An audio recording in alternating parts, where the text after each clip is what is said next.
Hey, how you guys doing tonight? It is a time check 8:04 here in China. Welcome to tonight's discussion. Boy, is it going to be a big one. An exciting day here in China, and I bet it's been an exciting day in the Western media wherever you are. Let's do a big hello to a bunch of the known names throughout the chat forum there. Hi, Ben. Thank you for coming by. MP, thank you. I think I saw Hang earlier around there. Frankie boy, good to see you here again. A lot of well-known names in the chat there, and we have a PTE Wolf Warrior audience and the geopolitical audience on board for tonight's show. We got a lot to unpack here. We're going to try to do it in an hour or a little. And without further ado, of course, you know I'm going to bring on the star of your show and of your channel.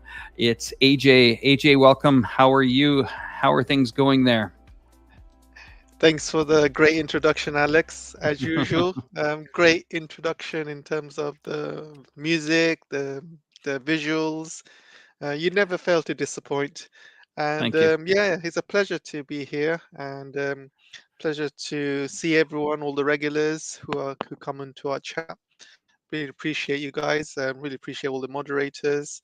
And yes, you're right. A lot of news every day. There's major news, Alex. There's never a Mm. dull moment. Never a dull moment. Every day is something major happening around the world. Yeah, a lot to unpack tonight. We got a lot of stuff I need to show you locally here. What's going on in the mega city here of Chongqing? As you know, 32 million people in this entire municipality. It's a big one and a lot to talk about. I'm actually in day 21 of COVID preventions. That's right. Yours truly is stuck to his home, but that's okay. I'm keeping good spirits and a lot of stuff to unpack. We have seen Western media go absolutely haywire on the last few nights' events. Things have kind of calmed down, as you saw a rebound in the Hong Kong Stock Exchange this morning. That should calm the mood of a few investors down, especially from the Asian front. AJ, I'm sure your BBC feed has been riddled with news coming out of when I woke up, somebody left a message saying millions. They used the term millions.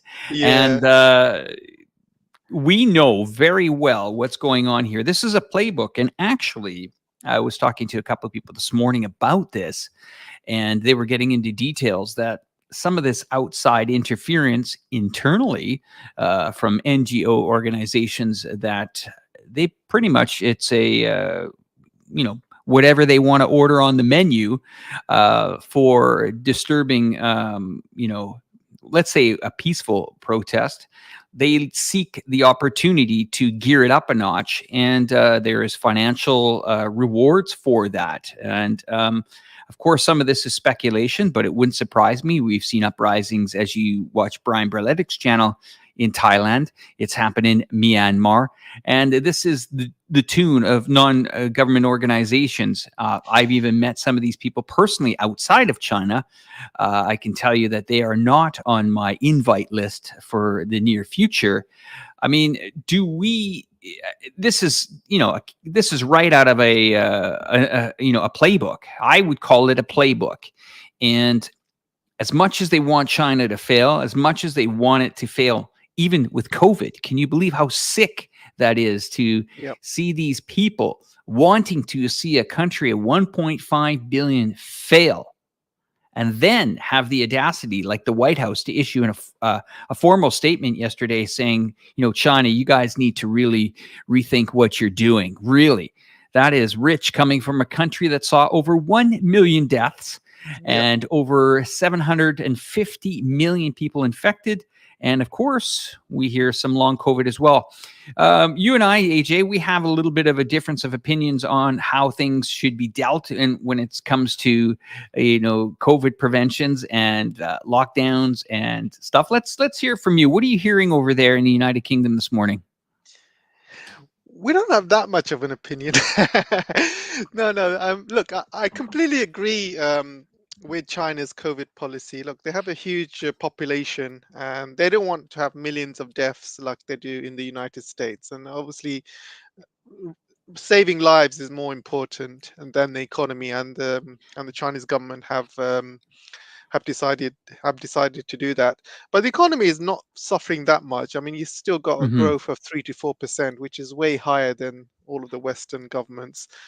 China is still running, and with one hand behind its back. So it's still happening. And look, end of the day, all I want is China to have an end plan, end goal, to say, Yeah. look, this is what we're doing. This is the plan.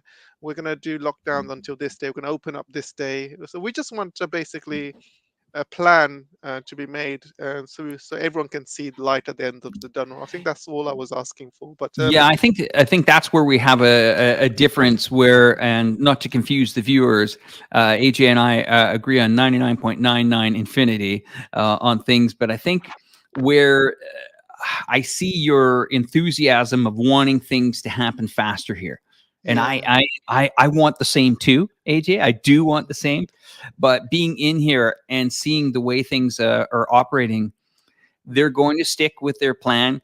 I know it's just eating me up too, that I would like to, say, hey, the next morning, AJ, China's opening, get a ticket, get on here, let's do a show together in the studio. And I know you want that too. Um, so it's just I'm trying to taper your enthusiasm a little bit here, because this has also taken much longer than I thought too. yeah, yeah, yeah, And it's surprising all of us. What is the right way to exit? Does China double down on their investment in R&D again? They've done well on their contact tracing app. They've done well on the green, yellow, red application that notifies its 1.5 billion population if it's safe to go out. Do you got to stay home? Do you got to quarantine? Totally understand it from your standpoint. You're enjoying your life, and London life has moved on, even though people are, getting over it. And it's probably hard for you because you love this country so much. You've put so much time. You've lived here. It's got to be hard for you to see that it's not open yet, and you want it to, open. And that's what I think that, when it comes to this enthusiasm, I want it open as much as you do, and I share that passion of you. oh yeah, no, thanks for that, As for England, you know the newspapers have died down this morning. I was looking at a lot of newspapers, and a lot of it, lot of the stuff that's happening in China has kind of died down. I think yesterday was fully blown. Every single paper, every single news article, every single anchor was covering it. And the only thing covering it today is Rishi Sunak's statement that the golden era with China is over. But Alex, when when did we ever have a golden era with China? I don't think we ever had. I agree, AJ. And let me add to that, AJ. It's amazing that and I used to really love traveling and going to the United Kingdom. Okay, of course, I'm Canadian, I'm a part of the Commonwealth, but what does that hold in today's society? Not much, really, to be honest with you. If you're Canadian traveling to the United Kingdom, you're in the other passport line. Remarkably true. Yes, it is. But yeah, the golden era, it seems that, the UK seems to be biting itself in the foot. Every time it's got something good, it wants to, throw the toys out of the pram and, mix it all up. I think, we're seeing the results now. It's clear that this Brexit, whether you agree with it or not, whether people have voted, I'm not talking about you, AJ, I'm talking about the audience, where people have voted oh, we got to get out of Brexit, immigration, or, oh, we're paying too much money to the NHS, or, oh, we're doing this and that. Well, a lot of things have come to light here. Immigration is up big time. Yeah, Okay. exactly. The currency has dropped. I think when pre-Brexit, it was probably $1.50 to the dollar.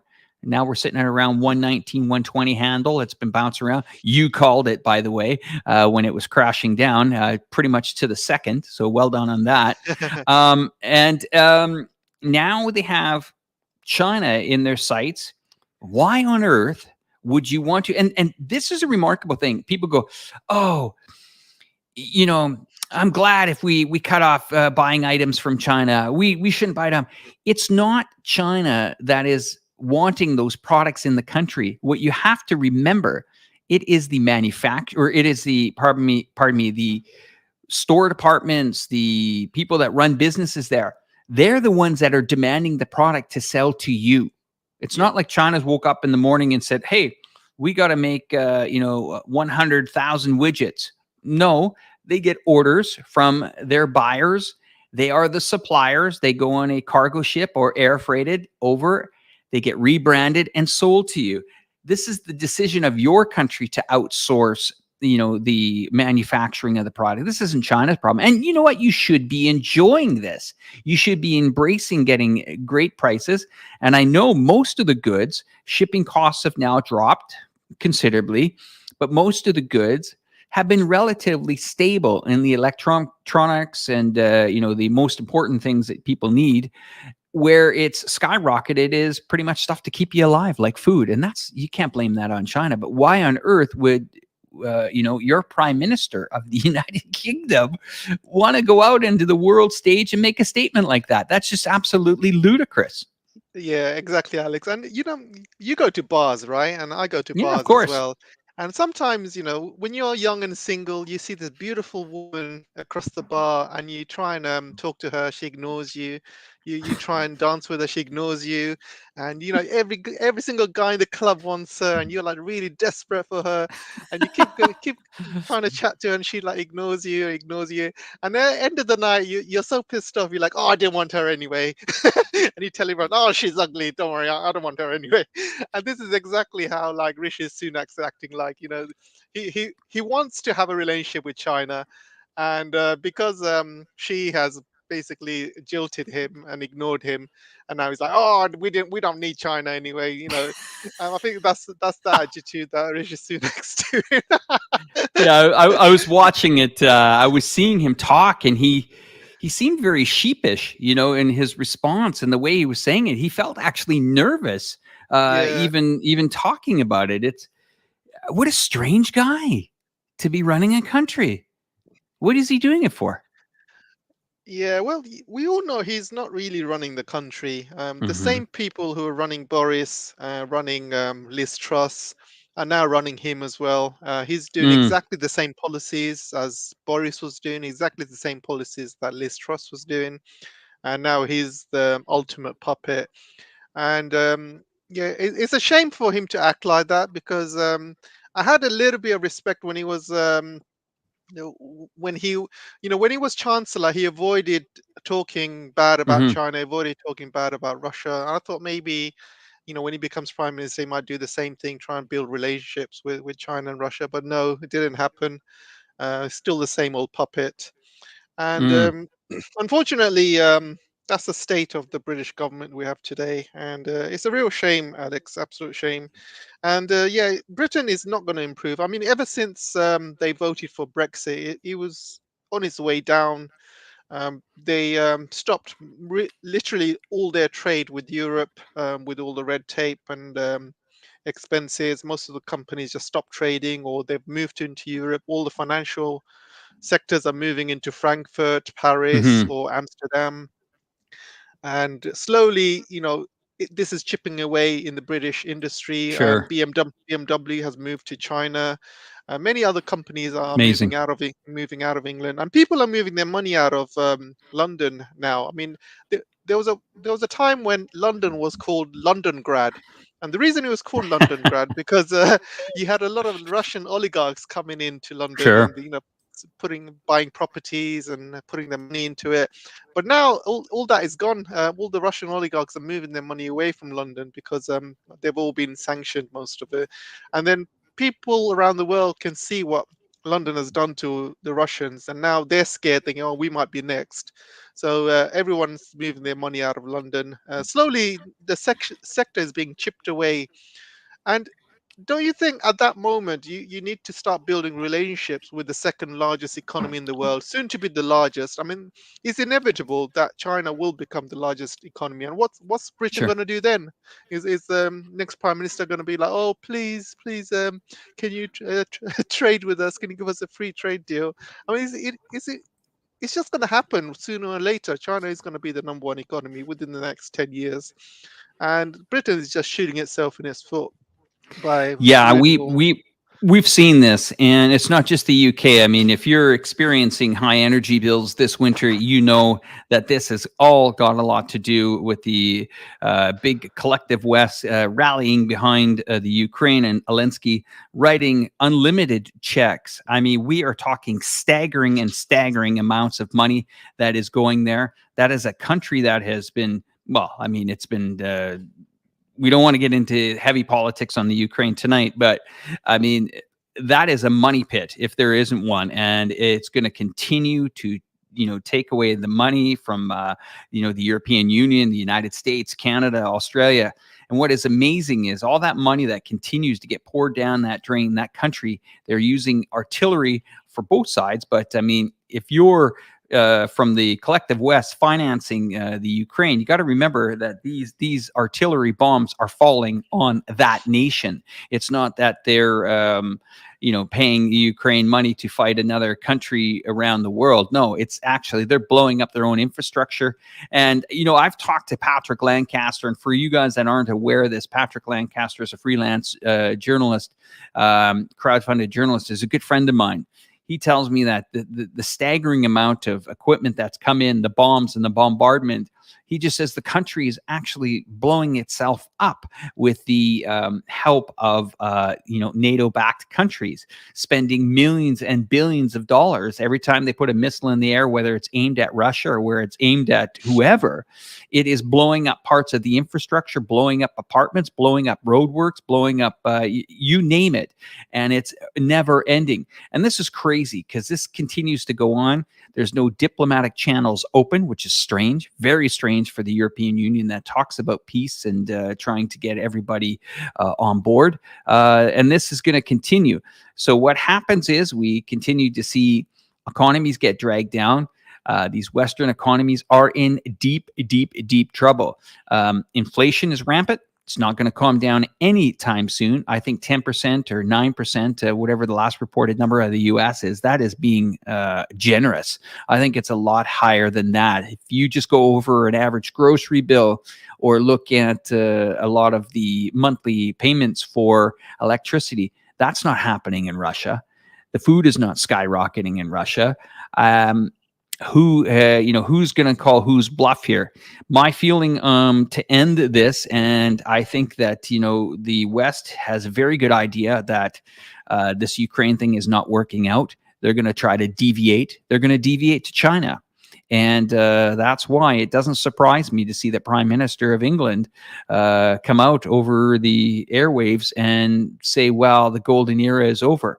No person with any half of a brain would say that when the largest, one of the largest manufacturing countries in the world is China, and your population relies on them. It's really reckless. It's irresponsible, and it costs you, people that are watching tonight. It's your governments that are ramping your cost of living up, and these mistakes started, a long time ago, but it really exposed us to what's happened here during, the major outbreak with, the COVID-19, where what the behavior of some of these countries. I'm going to pass that on to AJ, and then once you're done, I'm going to show you some remarkable stuff that's going on here in China during this intense time here to try to combat and get this thing under control. Fire away, AJ. I mean, are things going to get better? Or is this going to be one hell of a long, cold winter? Yeah, I think the word you were trying to come up with is called economic suicide, and this is what Rishi Sunak has Well done. said. He's caused economic suicide to the British government, and UK is heading down, Alex. There's no doubt about it, and eventually, Rishi Sunak's going to be gone in like 10 years. There'll be another prime minister taking over the place, but it's going to be too late by then. I mean, there needs to be action now, and there needs to be, relationships built with the rest of the world. And this was all part of Brexit. This is why they voted for Brexit, because they wanted to be independent from Europe. They wanted to have their own foreign policy. And I remember when everyone was voting for Brexit, and everybody was saying, "Oh, we're going to have our own sovereignty. We're going to start from beginning with the relationships with the rest of the world. We will be, this will be our launch pad to become great again." And then they left Europe and they started liaising themselves with the Americans, with the USA, and um, and they just followed the policies, foreign policies of the United States, and this is what this is the downfall of the United Kingdom, unfortunately. Scotland is already banging drums about independence, and I'm pretty sure they will be gone. Um, and don't forget, Scotland is very important to England because you know Scotland have all of the northern oil fields and the gas fields. They also have all of the renewable energy, all in Scotland, and they also have some of the biggest military bases in Scotland as well. And the most important thing, Scotland has all of the water as well, because Scotland's had all the mountains. They have lots of fresh water. So Scotland is very, very important for English economy, and without Scotland, Britain is literally going to be in survival mode. They're going to have to import all of their water. They're going to have to buy more oil and gas for themselves from abroad. Many things.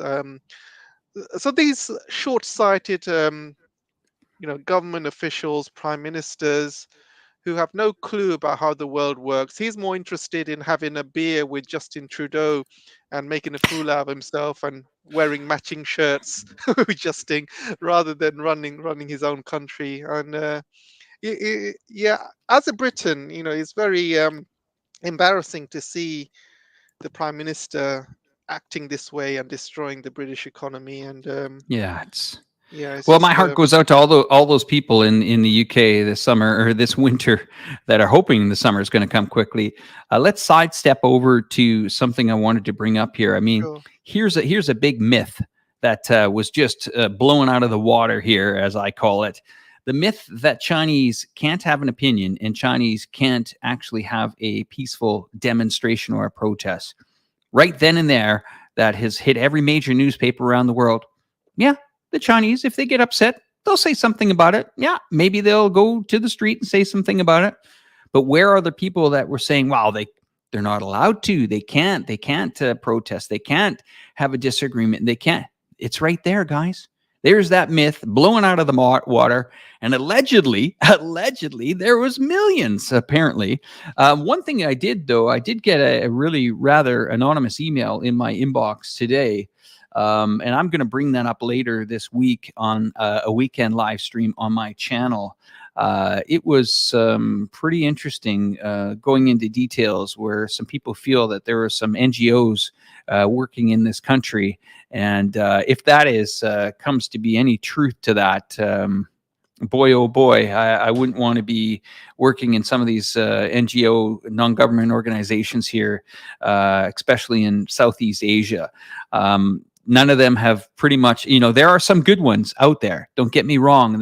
Some of them have a great cause, but man, you just had to watch the Western media this morning to see every parrot from, NED to all the way up to every NGO that was on TV spewing absolute nonsense. Couple things that I want to say. Congratulations to China tonight in a few hours. The Shenzhou, I believe I pronounced that probably incorrect, but 15, a manned mission to the Chinese space station will be taking off at 11 p.m. I think it's 11:03 Beijing time. This is quite special. They're going to be trading spots and positions with the other astronauts are on board there. If you've followed my channel last couple of weeks, I've got onto the space buzz here and really enjoying it, really seeing a country that has been absolutely extraordinary in space. Not only is China amazing at space, but as you know, here in Chongqing, we are in a pandemic prevention mode. The city started about two and a half to 3 weeks ago. I've been pretty much isolated in my apartment. It used to be I could visit around in my community. Just to give you an example, you could go out once a day to the store. Then that was dialed back a bit to one person per household, and that was dialed back to you can go within your building quarters, and slowly dialed back as cases started to move higher. And it was well organized. You can see the videos on the iChongqing channel. It was well organized. And that is prevention. Remember, 517,000 volunteers now in the city, in the municipality here of Chongqing. That's 500,000 people. So if you see people on TV walking around in PPE outfits, most of them are volunteers. They're not getting paid for it. They are. So there's something I wanted to show you. And I think that a lot of things that people don't understand is when they see China building backup emergency, we'll call them quarantine. Well, let's call them quarantine hospitals to make it easy for the Western audience. There's this sense of, wait a minute, why does China have to build it? Are people in the parking lot? China does this type of preparation in case the ICU units, the intensive care units, come under pressure. They don't want to disrupt their local hospitals that have either cancer patients or people that need heart surgery or people that have surgeries. They don't want to push them back or have to really delay them like what happened in Canada. There was a 6-month to 1-year waiting list due to this. So what Chongqing has done is they have decided to do what we call a makeshift hospital. And there's a few of them going on here. Some of them are 65,000 square meters. Some of them are 380,000 square meters. Some of them can fit 88,000 extra beds. Some of them can fit 26,000 extra beds. And you might think, well, where are they putting them? In a soccer stadium? Are they, are they putting these people? And this is COVID preventions.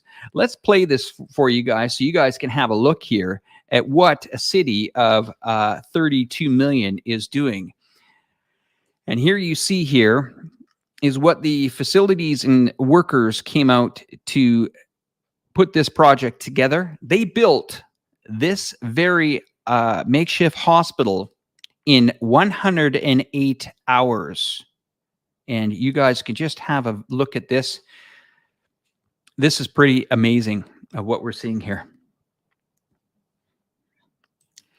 And this is a race against the clock. And this is to accommodate anybody that tests positive or whether they've been in direct contact. To my understanding, it's people that are sick. It's isolating them in these certain parts. And you can see that the city, you name another country that can do this. I'd beg to differ that there's another nation out there that actually cares about its citizens as much as the Chinese do. But you can see the thousands and thousands and thousands of workers putting this together and had it completed. You can see there the clock's ticking there, 72 hours. That's 3 days into it. Look at the size of this. Look at the size of this, guys. And this is not far from where I live. This has been going on. Imagine the logistics and the concentration and the strategy. And now what they're doing is they are taking care of their people. But I bet you haven't seen this on the Western media news.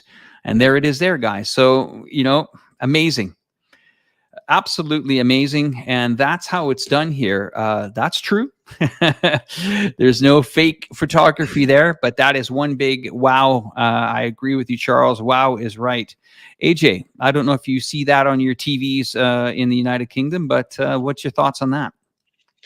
No, we're not going to be showing anything good about China, anything positive. All I see is a bunch of people on the BBC holding white paper, and they're supposed to call it an A4 protest on A4 size white paper. And these white papers are not even A4 size. Some of them are A3, some of them are A2, some of them are even triangles and circles. So they obviously got their got their facts mixed up. But the way the BBC is basically trying to show these protests, they're trying to show that it's nationwide and there's millions, but there's not millions. I mean, throughout the camera angles that they've shown and all the footage that they've shown, we're talking about a very small minority of maybe thousands. And these are not violent protests, by the way. I think it got violent on a separate issue with the iPhone factory as well.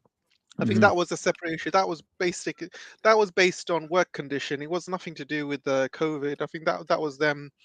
Yeah. Um, because these guys were basically held against their will, wasn't being paid. They wasn't allowed to leave the factory, so things got a bit heated. But that was on a separate issue based on working conditions.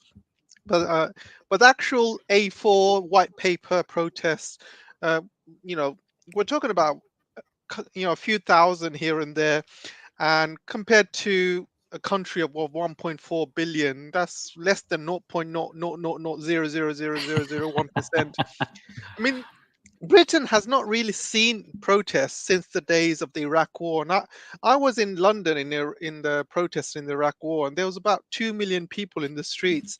That's what you call a real protest. When you have 2 million people in the streets, blocking the whole city, putting the whole city to a stop. And I think 32 million people protested worldwide. Those are real protests. That's what you need to set your benchmark on, not a couple of thousand here and there. And these guys obviously, there's a lot of stories coming out that some of these guys, they don't even speak the dialect.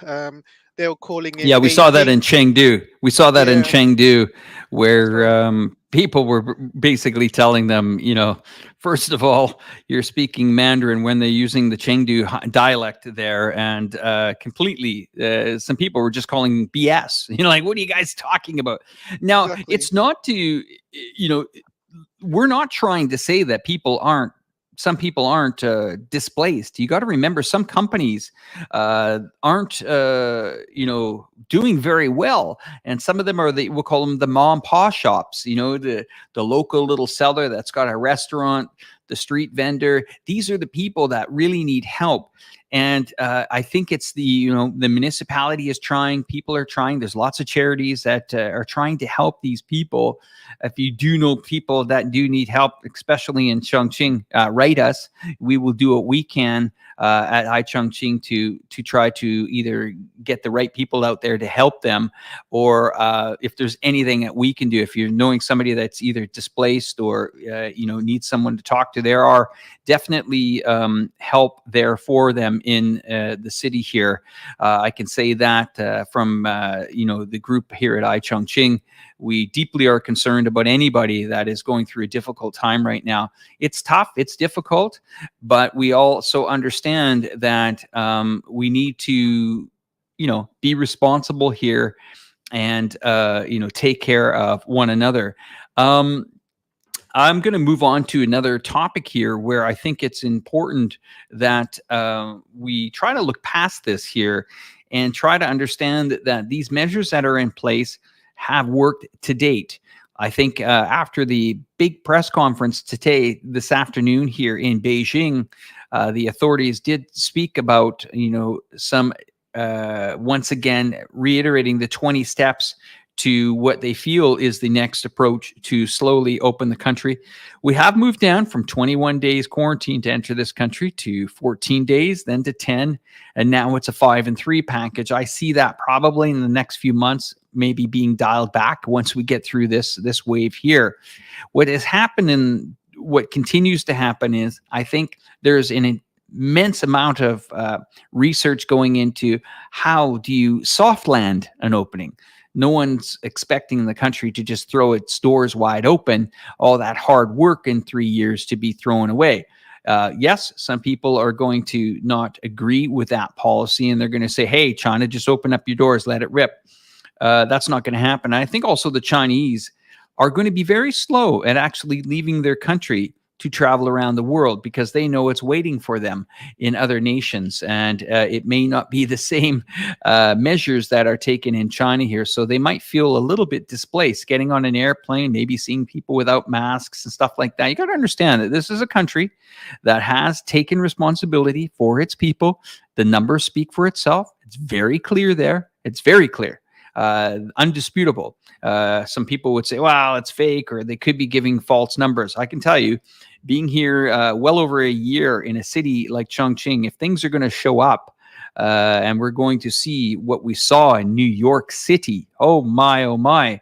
What you see, you could see a documentary on what happened in New York many years ago. That that city went through some serious pain in March of 2020 for a month and a half and saw over 35,000 people die in such a short time. So, uh, is it the Western countries, the one that are giving China the lesson on how to deal with it? Or is China just going to say, you know what, guys, thank you very much for your information. We're going to see how we can grow from that. But what we're going to do is we're going to stick to what we think we're going to do. And that is to slowly understand how to open this country. I think it could also come down to more attention put on the applications. Like we have a contact tracing app here in China, and it's very effective. Everybody knows about it. It's just like a Spotify app. You just whenever you need it, you just press on it. It's more of a kind of like I got to open up my app. I got to scan it quickly. So it's nothing that is tiresome. It's there, but we know why it's there. And we understand that if something happens, a major outbreak happens, that app can quickly isolate when it needs to isolate. And that's how it works. There's no magic to the story. I mean, they've invented it. They've pumped a lot of money into it. It works. The testing costs a lot of money. And I think as we move closer to where everyone's thinking March could be a day where, a lot of restrictions get loosened up. We don't know that. That's just hypothetical. But if that happens, I think you're going to see another level here of what would we call it? Moving away from the traditional way of testing, where we might go into something more of a self-testing, where you get self-test kits. Maybe I'm just speculating here again, that maybe these kits will be scanned by yourself, kind of dropped off at post boxes, like not post boxes, but boxes where a lab might pick them up and update your phone. I mean, it's already in place. They're doing it with some of the schools already, I've been told by a couple of expats living here. So these are just some ideas that I think that could be interesting. They're going to work it out. There's a big government here. They have the money to do it, and they have the know-how. There's a lot of brains walking around here. Let's just see if we can get AJ back here. I don't know if he's behind the scenes here. I think there he goes. He's come back. I mean, you and I have talked about this many times, AJ, about these measures on how do you do a soft landing? How does a country, what do you think? How does a country like China maneuver its way out of this? Well, I remember the last time China came out of a lockdown, and they had an almost a 21% GDP growth that quarter. And I don't know if you remember this. This was a couple of Mm-hmm. years ago, around the quarter from January to March. Everything was full steam ahead, and people were happy. People were spending money. People were traveling all over the country. People were going out of the country, coming into the country. So everything was going fine at that point. But I think Mm-hmm. China didn't want that. I think that was a too fast of a growth. And I think what Xi Jinping had to do was clamp down on a lot of Chinese companies and tech companies, because they were growing too fast. And I think that sometimes if you grow too fast too soon, it does cause problems. And I think yeah, it will have to be some sort of soft landing, and maybe do it in a phased approach or something.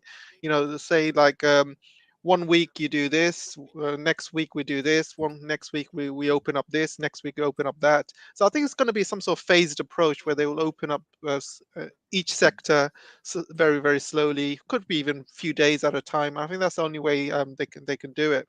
I've sent a link to you, Alex, as well, and I just Yeah, wanted to. just trying to open it up here. It Yeah. might be stuck behind a Oh, paywall firewall. here.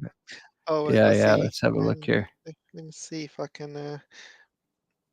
But Yeah. basically, what I wanted to kind of show to people is the fact that Britain wasted almost 40 billion on track and trace system. You mentioned that this track and trace system in China works, but the one in Hmm. Britain did not work, and they wasted at least 37 to 40 billion on it, and that is a lot of money to have on a system that does not work. And I mean, you can see the proof here. I mean, why spend that much money on a COVID system and a COVID plan when you have no intention for it to work? And it's never worked, Alex. It's never ever worked. They've just left it as it is. They thought, you know what, we don't want to spend any more money. Just leave it as it is. That's And staggering amount of money. yeah, and this is how the British people are treated in UK. And I have actually read another article, and Britain follows United States policies, and I've seen a lot of articles coming out of the US that one of the main reasons, one of the main reasons that they do not mind all of these people being killed in the United States is because most of them are older, elderly, or sick, and they thought, you know what, this is a drain to our system, this is a drain to our economy, so just let them die. And I think that there's a lot of people in the United States who are saying, talking that kind of sentences, saying, you know what, these guys are a drain to our system, the elderly are a drain, it's costing our economy this much. If we let them die, we can save this much amount of money. And I'm not talking about one article. I'm seeing a lot of articles, and a lot of people are actually saying that. And it seems like same thing happened in UK as well. They just didn't care about the elderly. Well, if they died, they died. They don't have to pay the pensions. They don't have to pay the welfare, and it'll save them a lot of costs. And I think that's the way the West has been going. And so they don't really care about the people, to be honest. It's all about money, and that's what I wanted to kind of Yeah, raise. and I agree with you on that, AJ. You know what baffles me, and here's what baffles me, and I want the viewers to really listen up here. When you see people start using this term draconian lockdowns, or we even have somebody in here saying authoritarian lockdown. This one's a great one here. I'm going to put this one up on the screen. Astonishing how this channel denies the problem with authoritarian lockdowns and zero COVID fantasy instead of healthy lifestyles, vitamin D, and early treatment. Okay, let me just brief you guys on something I decided to do a couple of days ago, and that was research. Research what other countries around the world did during this time. Let's have a look at some of these numbers, shall we? Okay, let's have a look at Australia. I'm going to zoom in here so you guys can just have a look at some of these here. Australia lockdown 52 days, Austria 28. Brazil 47, Germany 28, Ireland 67, Malaysia 83 days lockdown, Singapore 55, let's say Thailand 67, England 103, Northern Ireland 102, Wales 112, Oregon 222 days in the United States of America, and so on and so on and so on. Where is the intelligence of people where they can get in their heads that their own countries did this, but they failed when they did it? They locked down their citizens. Some countries even locked out their own people from coming back to the country. Australia, sorry.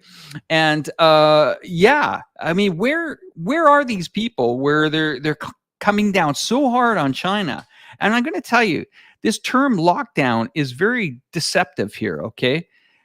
It's more, China has been open internally for 3 years, pretty much. Now, COVID preventions, lockdowns, a little bit different, guys. A lockdown to me, and I spoke to a lot of my friends that experienced them in other countries. I did it in Thailand. Man, a lockdown is a lockdown. They even banned bloody alcohol for 6 months in Thailand while I was there. And nothing happened, and businesses got crushed. But what they try to do here is they try to scale it down and scale it up. If things are getting intense, they scale down, they scale up the restrictions. If the numbers start to fall, they immediately start to make the regulations and things a lot easier for people. And it's astonishing. It's absolutely, I'm going to use that word, simple health living, astonishing, that people still think that using that word authoritarian lockdown, that's not the case here. It's a case of a country of 1.5 billion and a party that actually cares for its people. If they didn't care, they wouldn't be spending billions and billions of dollars testing, coming up with these successful applications. Man, that really rattles me, AJ. Yeah, so I'm gonna reply to that young gentleman who sent that comment. So scientifically, where does vitamin D come from? It comes from the sun, right? So if you don't get enough sun, you're lacking in vitamin D, and this is a scientific fact. You get vitamin D from the sun. And what country has more sun than anywhere else in the world? And I'm talking about India here. India has lost more people to COVID than the whole world put together, and I'm talking more than the United States. Why? Because India has not counted all of the people who have died of COVID, and everybody know the official figures that India sends out is false. It's more like 7, 8 times the figure, because the only people that India has been counting is in the big cities. So what they don't count is all of these people who have been working in the big cities. Then everything was shut during COVID, and they went back to their villages, and they've been spreading it into their villages. And a lot of people died in their villages, and people who die in villages are not counted.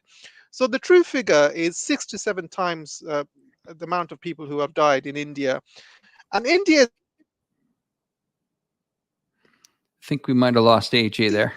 so how can you There say, you go. vitamin D treatment and all of, because vitamin D it comes from the sun. Everybody knows that. I mean, scientifically, that guy doesn't know what he's talking about. I mean, Well, back I've to got you. one more quote of him up on the screen here. It says, Alex, you're using the exclusive Klaus Schwab, Bill Gates, Great Reset plans. Every major country that used lockdowns was wrong. That's right. Most of the country, I'm not going to say used lockdowns was wrong. I was going to say most countries failed. You're right. They did fail, but they didn't have a contact tracing app that has kept millions and millions and millions of Chinese people. And this is the issue that people don't understand, that in Chinese society, the people care and love each other. This is a country not built on individual people, selfishness, let it rip mentality. Oh, it's happening over there. It won't happen over here. How selfish of a person can it be where you're saying that a country like China had or is making excuses or having? Do you think that this country wants to have intense COVID measures put in place because it's got nothing better to do and there's some grand plan behind this? That is absolutely ludicrous. It's just crazy to even try to comprehend that. Living here in China and understanding the policies here, that people care about their neighbor. They care that even if one life is lost, 517,000 people in this very city, out that window right out there, are trying on a day-to-day basis to save as many lives as possible. If this was a let it rip mentality back in January of 2020, boy oh boy, we'd be 7, 8, 9 million Chinese people dead. And I'm sorry, they're just not going to accept that. The government's not going to accept that. And what have they done? Everything that they could to possibly save every single life possible. And we sit back in the collective West countries there, and we are trying to dictate to the Chinese people how to run this and say that, well, just because we failed, you should fail too. I'm so sorry. Wishful thinking. It's sick in when I think of people that have this mentality that they actually want China to fail.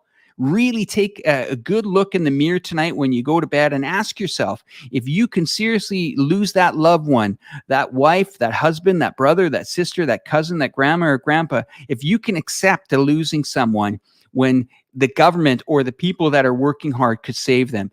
That is enough on this topic. I'm absolutely shocked to read these type of comments. They're just disgraceful. Go ahead, AJ.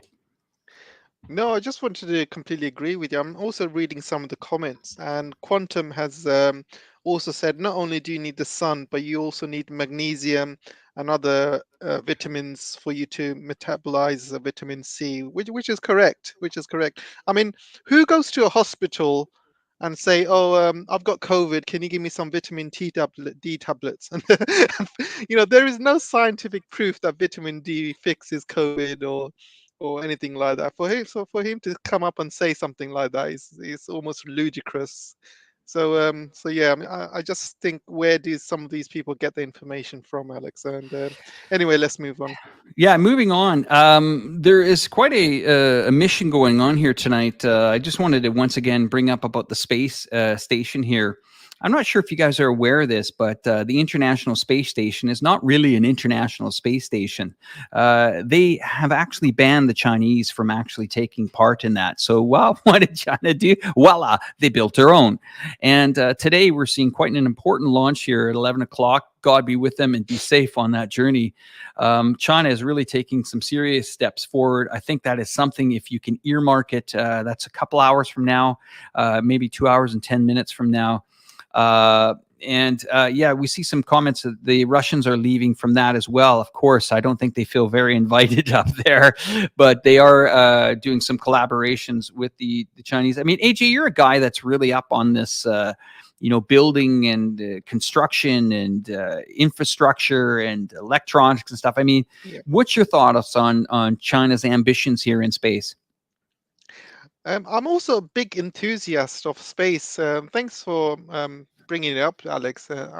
When I was a kid, I was absolutely fascinated with space and everything about space. I do have a lot of knowledge about space, and it's one of my hobbies. I do have a telescope as well, and I do know the stars, and it's one of my fascinations.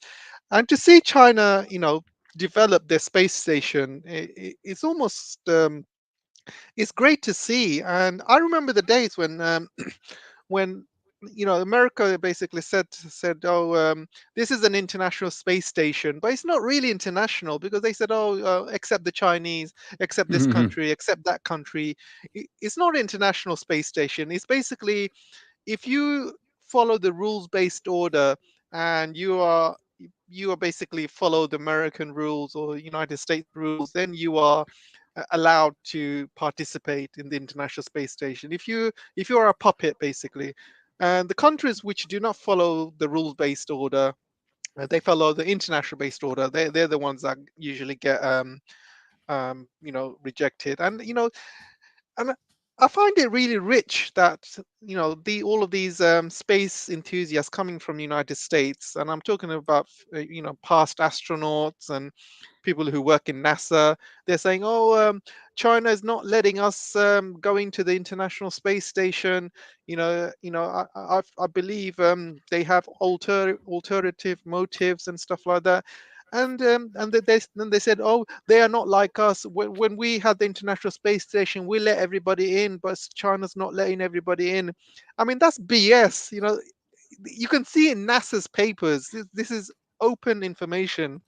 If you go to NASA's website, it clearly says, China is excluded from all, participating in any space program. And this is from the Can I add to 1980s. that? Can I Yeah, add go to on. that? Yeah, go on.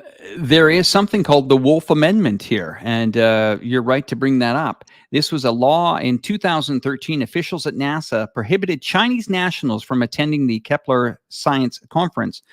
A number of American scientists boycotted the meeting, with senior academics either withdrawing individually or pulling their entire research group. The statutory prohibition on NASA's use of appropriate funds for bilateral cooperation with China does not apply to activities that NASA has certified to Congress, but it was actually Congress that passed this Wolf Amendment to basically block China from taking part in the space stations or any future together. And that's why they're really spinning this military. They feel that China's putting this station on the dark side of the moon, and we can't see what's going on over there. It's crazy. Let me play you guys, and isn't that an extraordinary footage to watch? I can't wait to see this happen here. You're seeing footage here, live coverage of them on the launch pad. Yep. Just waving before they get into man, that is just magic. I must say, Alex, your two edits for the space videos were amazing. The edits were Thank really, you. really first class. I was really impressed by your edits. Really improving. Your videos are absolutely, Thank you. first class. Let's jump and play them. Just the starting sound clip of my video. If you guys want a good laugh, I'm going to play you the first couple of seconds so you can hear just how much nonsense is going on here, and the fear mongering that is going on here in the collective West about China's space program. What we're seeing here today, which is extraordinary. Isn't that interesting to watch? Man, I can't wait to grab a beer after this show to watch that, because it's going to be quite interesting. I'm going to switch gears here over to another video. Well, I've got everybody on here. Let me just make sure that I've got the right thing going here. So don't forget that, everybody, at about 11:03 Beijing time, little over 2 hours, you're going to be seeing that history again be made. I'm always nervous when they're manned missions. It gets you a little bit nervous because growing up watching the Space Shuttle Columbia stuff, I mean, it's stuff is very worrisome, and you got to understand this stuff is very, very heavy duty stuff. It takes years and years of practice. These people are absolutely amazing on what they have accomplished in space in such short time. I mean, the Chinese and the amount, I know I praise them on this, but they deserve to be praised. I mean, this is just absolutely amazing. Let's have a look at Western media has to say about this. Okay. Are you all right with that, AJ? Yeah, sure, sure. All right. So we'll just do a little bit of a, this will get the audience going. Okay, here we go.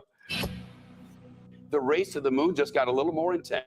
America has some major competition brewing on the other side of the world. China is right behind. It is absolutely true that they are progressing very quickly. Beijing is breathing down America's neck, looking for every opportunity to steal our nation's technology. Space will eventually be weaponized, and certainly our adversaries know that, and they want to beat us to it. We're in a space race today, just as we were in the 1960s. And the stakes are even higher. China now has plans to take over the moon. China's first space station, now spinning out of control, headed straight for us. The U.S. barred Chinese astronauts from entering the International Space Station. China is doing it solo. One thing is certain. China is a force to be reckoned with in the current space race.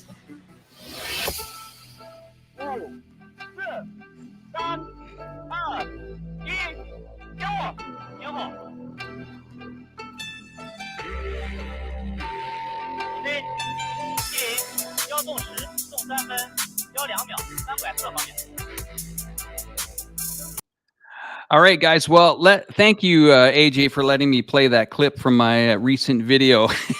But I certainly got charged, and I think it was you that really inspired me to dig much deeper into not just some geopolitical things here. It's been quite a pleasure. I've been talking with you over the last few months, but you've inspired me to go a lot deeper into a lot of the things that China has been doing, especially in space or into their infrastructure. And it's from your motivation that I decided to put these series of space series together. I think it's 5 videos that Yulia and I have been working on during this time. We've released 2 on the channel already and 3 more to come. But yeah, I mean, this stuff is very exciting, huh?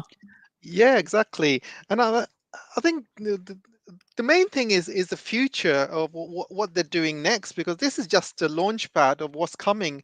The next big step is to launch this space telescope, and this space telescope is going to be very similar to Hubble, and it's got wide view, which means it can map the night sky. It can map all of the stars and all of the nearby galaxies, and this will do what Hubble did all these years ago. And the good thing is it's got so much of a wide view compared to Hubble.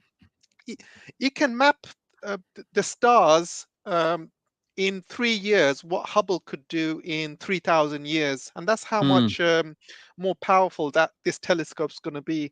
And also this telescope is going to be docked near the International Space Station, because one of the problems that Hubble had is when United States or NASA wanted to service Hubble, they used to send a manned spacecraft to Hubble, and it used to cost a lot of money, and then they used to return the spaceship back to Earth.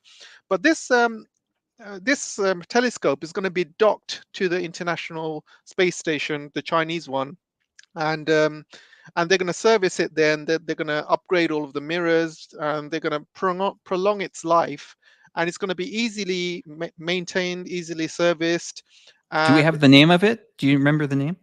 the name of it, no, I Because I'm think going if to you bring do, it up for our viewers. yeah, if you do the Chinese telescope, a successor to Hubble or something, and that's going to be the next biggest thing. And the fact that it can map the night sky in 3 years what Hubble could do in 30,000 years is a really major achievement.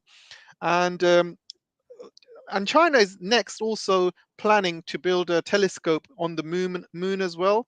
So obviously we know about the base they're building on the moon, but as part of that base, they're going to build a telescope on the moon, on the dark side of the moon. They're going to be mining. Yeah, I think you've already mentioned that in your video. They're going to be mining helium-3 and other precious metals and minerals. And there's going to come a time when we don't need to mine the earth, because mining the earth is very, very polluting, and less and less materials are left to mine the earth. But there's going to come a time when we start mining asteroids, and this is a start. When you start mining the moon, the next step is to mine asteroids, and there is a Yeah, huge treasure trove of asteroids out there in the you're world. right. That's my And next video. yeah, and there's a one particular asteroid which is worth quadrillions, and this Yeah. asteroid has got gold and other rare earth minerals, and it used to be, basically it's a core of an core of a planet. So you can imagine the Yeah. treasures that's inside this asteroid. It's got And, gold and, and apparently some of it, this can, fuel some of these nuclear reactors that could be safe energy. I mean, Greta's going to be out of a job. If the dreams come true here of the Chinese space ambitions, that's for sure. Yeah, I mean, if you want to, look, this is all going to be a good thing for humanity. Mhm. I'm not just talking about Chinese here, Right. because there was a space race back in the 60s and 70s with the Soviet Union, and this basically sped up technology, because all this technology that comes from space eventually ends up on Earth. Things like satellites and Mhm. GPS navigation system. This all started in space, and then eventually they started finding use for that in Earth. 3D printing started in space. Now they find use for it in Earth. All of these technologies have started from space, and this basically will mean more countries will be involved in a space race. The technologies will improve throughout humanity. People will be pushing out more onto space and exploring. This is only going to be good for humanity. It's not just for the Chinese. Chinese are there, to basically know that the space has a huge amounts of resources. There's huge amounts of potential out there, and the Chinese are the first to kind of try and make use out of that. But over the next years, you can still see United States pushing for the Artemis program. There's a European Space Agency as well, Japanese Space Agency. There's many other space agencies which are going to be. Ukraine Space Agency now. You, Well, if they funded it, maybe they're funding it. Who knows? I don't know. yeah. Yeah, that's right. But yeah, there's a lot of exciting things happening, Alex. And yeah, if you found that telescope, it should be the next video, I think, because that telescope's Yeah. going to be amazing. Yeah, and I think another thing that is amazing is that they're finding new metals and particles out Yeah. when they're doing this research. I was watching a documentary last night called OPPY, I believe it is. It's talking about the two robots that landed on Mars with NASA, and I really, when I was a kid growing up, I had the wallpaper on my wall, the Space Shuttle Columbia and Atlantis and all these, the Challenger and all that. And, that was a day where, NASA really was in their element. And now it's got, politics involved when the parties come in, they talk about, wow, we'll fund NASA, then they pull it, I mean, these things take a lot of time, a lot of money, a lot of patience, a lot of skilled people. And, I really feel a little bit bad for NASA. I mean, these scientists in there, there's a passion. There's a passion to accomplish things that maybe were in their wildest dreams. And when you have governments that are funding wars around the world, spending billions and billions of dollars of your taxpayers' money, when part of it, I'm not saying a huge amount of budget, but part of this can be put into R&D, into these, projects. And it's Yeah. really sad to see that NASA, who at one time, was the top dog in this. And here's the disturbing thing is NASA doesn't necessarily agree with the government and their Congress, their own house in the United States, passing these bills restricting them working with other, but they want to work with the Chinese. Of course they do. They're scientists. They can put the geopolitics aside. I mean, if there's any diplomacy, I think it's diplomacy with scientists. They want to do that. Why wouldn't they want to do that? Of course they have these ambitions. And here's the thing is that China would welcomely open their door to hiring a lot of these experts now. But one problem, they can't come and work for China because they're actually bound by this Wolf Amendment law, which is crazy. So it's kind of like, if we don't want to fund it, and then we're not going to let our scientists go, to another country to use their expertise. It's a real shame. And for all those people that are excited about space, I mean, I guess Elon gives us some hope. But I mean, he's got a new baby that he's struggling with here with that Twitter. Let's talk about Twitter for a moment here. I'm a small fry on Twitter. I haven't really focused on it, but I may get into it a little bit later here. He's really up against the wall here with his dispute. Apple's making the headlines here. Apple is threatening to pull the application from the App Store. Have you heard about that? I have, yes, yes. I don't know what Elon Musk is doing. He's trying to run the Twitter company to the ground. And I can understand why he bought it because he's obviously based in China a lot with Tesla. He goes there a lot. He sees what China has in terms of his social media, and I think what he wants is some sort of Chinese version of Twitter where he can make a lot of money. He can use it for advertising. He can use it for videos, even have an alternative YouTube, even, and that's what he wants. And I think that's his dream. And rather than starting from beginning, he rather have something established and then work his way through that. But I think he's bitten more than he can chew. I mean, 5 years ago he said he's going to use his SpaceX to go to Mars. What happened to that dream? I mean, he keeps making these dreams and promises, and he just takes on too much. I mean, right now Tesla should be his main focus because Tesla is starting to lose market. He's starting to lose market share in China because all the other Chinese brands are catching up. Like BYD has had more sales than Tesla, and all the other countries around the world are catching up to Tesla as well. And there's going to come a time over the next year or two when Tesla does not have full market share in the electric car business anymore, and that's going to need that's going to need his full support, he's going to need all of his time. SpaceX needs a lot of his time, and I think he's pretty much given up on SpaceX right now. I think he's got too involved, and I think he's also been paid by the military as well to send SpaceX rockets over Ukraine to give them satellites access, I mean internet access as well. And I think he's crossed between his politics and keeping everyone else happy. And because of that, he's ruined his relationship with China. China says we do not want SpaceX anywhere near us, otherwise we'll blow it out the sky. Because this is a huge security issue for us. Because if anything happens with Taiwan, you would use your SpaceX, satellites against us. So yeah, I think he's bitten off too much than he can chew. I mean, yeah, if he was focusing on Twitter alone, then I'm sure he would have made it great because he is a billionaire. He knows how to make a company successful. But I think he's just taken on too much, Alex, and I just do not think he will be able to make Twitter successful. And like you said, Apple are making Apple are making changes. Ex-employees which have been sacked, they are suing Twitter as well. He's up against it. The share prices have shot down. Twitter's not making Yeah. any money. So I think he is up against it. He will need his full time. I just do not think he has that much time to put into Twitter.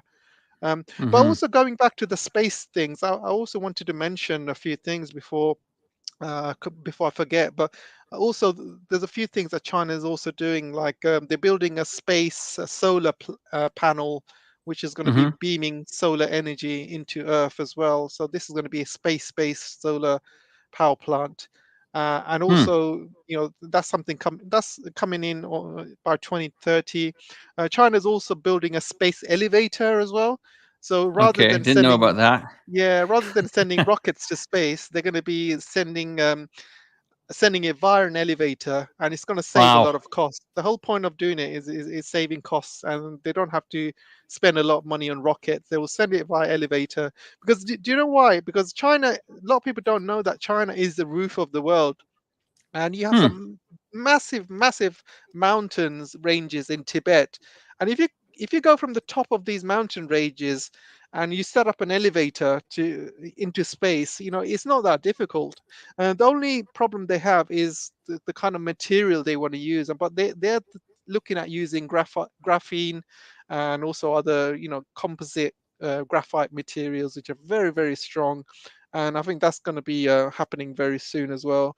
Yeah, there's a lot of exciting stuff happening with space, and I think I'm most excited about the moon base, and China and Mm. Russia working together, and they have already said how they're going to power it. They're going to be using nuclear power to power the moon base, and it's going to be amazing. But I want to also go back to NASA. I think NASA had lost a really good opportunity here. When was the first manned mission? It was about 1960s. I mean, we're talking about at least 60 years ago, and 60 years ago is a long time. Humanity should have established itself more in space. They should have had moon bases already established by now. Right. I That's think, interesting. Can I don't want yeah, to cut go you on. off, but I want to add to that. That comment right there,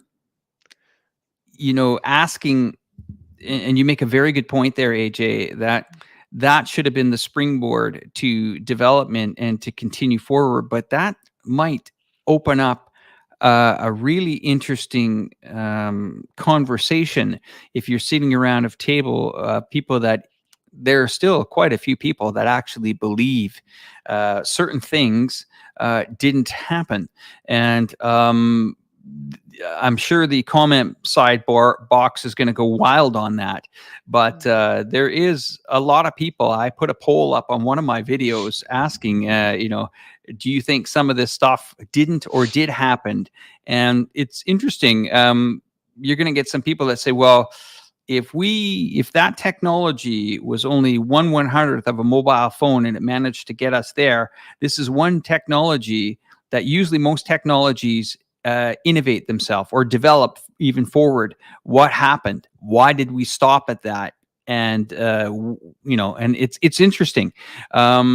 I think the people know where I'm going with this, but it'll definitely open it up for discussion. There were some people actually feel that it wouldn't surprise if this, or if it wouldn't surprise if that didn't happen or did happen, and it can bounce back and forth, and we can either call it conspiracy or we can call it something where a few of these people I know on the sidebar are definitely going to put up a good argument for it. But I mean, yeah, I don't know.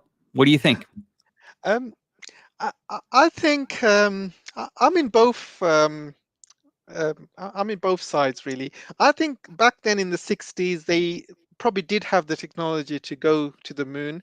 However, I think they probably filmed it separately in a separate bunker, Hmm. because I think they probably did go there, but based on the technology to beam video to film videos in space and to bring it back, because there's a lot of issues filming videos, and you Sure. can't stream it live. You have to wait, and plus film technology at that point wasn't very mature, and they didn't test it how film technology would work in space, and there's many other technologies. But I think what they did two things at the same time. They landed probably on the moon, but on a separate studio they probably filmed it with a normal film setup, because you This can is see this you can is see interesting. We're yeah, getting because you can see, if you look at the actual footage yourself, there's certain shadows, there's certain things that don't make sense.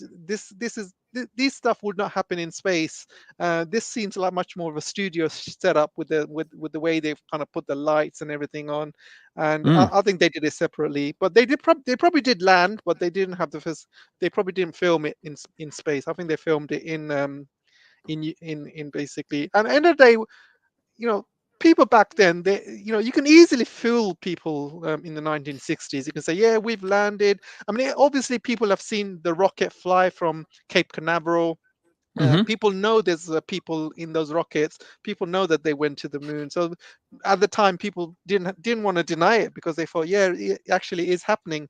But I think they filmed it in a studio, just to kind of I mean, I spoke to my mom about it this morning, and I got her opinion, and she said, "Well, I watched it take off."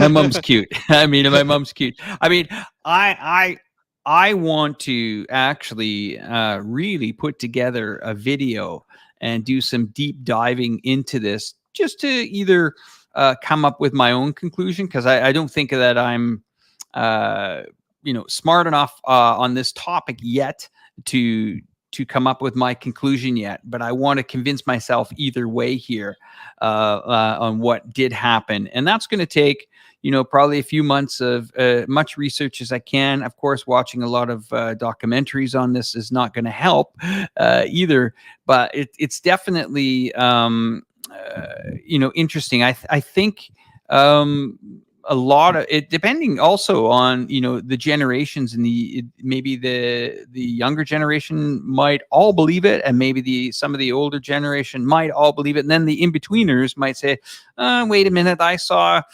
when the internet came in, and I saw when this came in. So so there's probably, it's probably split down the middle in our forum here. Let's ask the forum while we're at it.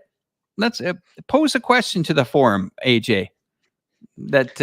So we'll just say 1 if you believe this, or 2 if you believe that. Pose a question to them. Let's see what they think. Oh, I can't post it on. I don't. No, just come up with a question, and we'll just tell everybody. Pose. I mean, not post. Pose a question Okay. to our audience. All right, guys. So I'll give you 3 options, guys. 1, you believe the United States and NASA that they landed on the moon and they filmed it on the moon. B, you believe my side of the story, where they went to the moon but filmed it in a studio. Or C, none of the above. They did not go to the moon, and they did not film it in the moon, and it was all fake. Okay, so one is, let me do one is, again, I'm going to write it here. One is what? 1 is they actually went to the moon and they filmed it in the moon. They went and filmed. Okay. Yeah. 2 is what? 2 is they went to the moon but filmed it in a studio. In the studio. Okay. And 3 is never happened. Never happened. They just sent a rocket into space, but there was no astronauts in the rocket. So okay, here we go. Look, it could easily be staged. You can easily send a rocket into space. They do that 1,000,000 times, to send satellites. Okay, so let's guys, everybody that's watching here. 1, they went and filmed. 2, they went but in a studio, and 3, it never happened. Okay, stop. You can't put 4 down, Arnold. There's no number 4. So let's see what you guys come up with here. We'll do a little bit of tallying here in a moment. This is very interesting to see what our audience actually thinks about this. I'm quite well, let's see. I mean, it was, you got to remember, it was a very, very tense time. I mean, there was a lot of things going on in the world back then. and to see what happened in that time of history. I mean, the Kennedy issues were happening, assassinations were going on, the space race, the Cuban Missile Crisis. I mean, oh boy, there was a whole lot of stuff to deal with, huh? And it was pretty hairy there. Okay, so let's have a look here. The consensus. So I've got 3 3s, 1 3 3 3 3 3 3 3 3 3s. 1 1 2 2 3 1 4 again. I love that. 4 again. 2s, 3s, 2s. So yeah, it looks like quite a mix. It looks like, probably, I would say probably 35% say they went and filmed, and about 20, well, maybe 25% maybe said they went, but in the studio. And then probably most, I would say not all, but probably about 40% of the people said it never happened. That's interesting. Yeah. Isn't that interesting, huh?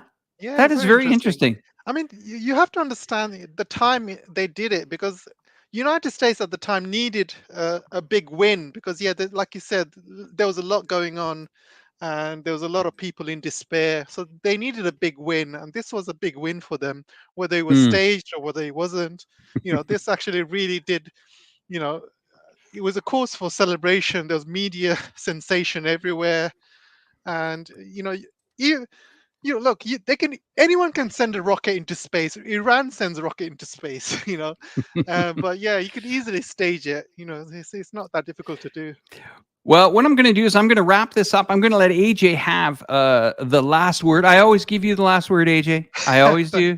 And what we'll do is we'll cue in the music, and we'll wind the show down after that. We're not going to do a hard cut. We never do that. We can let you guys chat amongst yourself. What a great interactive night here with the audience.